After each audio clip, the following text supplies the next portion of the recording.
Hi, I'm joined today by my cat Walter because I'm going to talk about my favorite game mechanisms in a game called Animals on Board. In Animals on Board, you are creating sets of animals. You're basically collecting animals, and you're kind of competing with Noah's Ark. The general idea, I think, is that on Noah's Ark you were trying to collect pairs of animals, but in Animals on Board, you are all the other arcs, and you're trying to do anything but have pairs of animals. So you're trying to have single animals, like Walter here. It's such a streamlined game that I'm going to mention two favorite mechanisms in it. One is kind of the overarching mechanism, which is the I cut, you choose mechanism, which is such a simple mechanism. The idea is you have a bunch of tiles on the board, and I'm going to have to get Walter off here or the camera's going to shake. You have a bunch of tiles on the board, they're animal tiles, and on your turn you are either buying one stack of animals, one group of animals, or you are cutting a group of animals. So this kind of harkens back to something I had to do when I was a little kid, where my mom might give me a brownie, and I would have to cut it so I could share it with my sister, or one of us would cut it and the other one would choose it. The mechanism basically makes a player want to cut as evenly as possible, which for a brownie is really easy because both halves are essentially the same. But in Animals on Board, the things you're dividing are different animals with different values on them. And so deciding what is balanced is a much more interesting puzzle than cutting in half a brownie.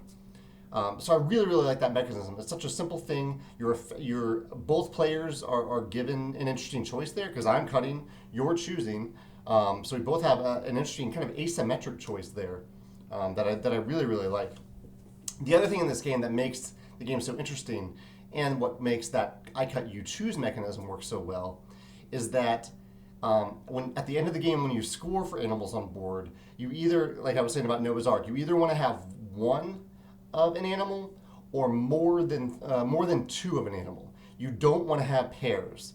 If you have a pair of an animal, that animal goes away. It's not worth anything. Both of those animals go away. And so this makes the I cut you choose mechanism all the more interesting because you might group a pair of animals into the same group, like two giraffes, and that could be good for some players if they already have a giraffe or if they think they can get a giraffe later in the game.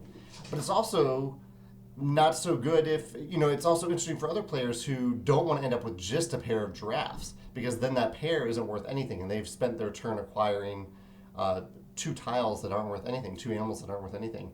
So that, I really like the tension between getting one animal or jumping up to get three, but trying to avoid that middle section of only getting two. I don't think I've seen many set collection games like this. I think in Sushi Go there's maybe one card where it's good to have one of the thing and two of the thing, but not three. But I don't think I've seen it very often in the middle, where you want one, you don't want two, but 3, 4, 5 is okay. So I thought that was really, really interesting in terms of set collection.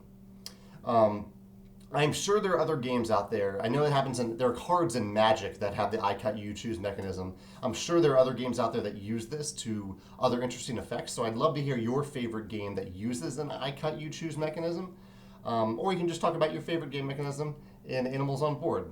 Kind of a light family game that I had a good time with the other day. Thanks. Bye.